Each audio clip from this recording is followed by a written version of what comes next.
Breed করাবেন, মানে breeding করানোর জন্য চিন্তা ভাবনা করছেন, এমন একটা পেয়ার যারা এর আগে ওই ককাটিয়াল পেয়ারটাকে কখনো ব্রিড করার নাই, মানে ডিম বাচ্চা করার নাই।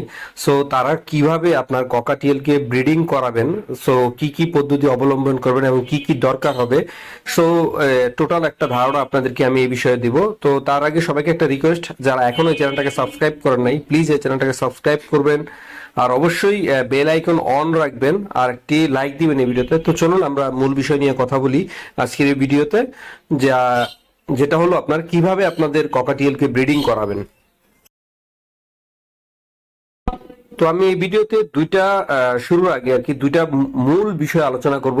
তার মধ্যে একটা বিষয় হচ্ছে যেটার কারণে আপনার ককাটিয়েল কখনোই ব্রিডিং করবে না, আপনার ককাটিয়েল থেকে কখনোই আপনি ডিম বাচ্চা নিতে পারবেন না। আর সেই কারণটা হচ্ছে কিছু পাখি পালক আছেন যারা পাখিকে দিনের বেলায় আপনার বাসার বা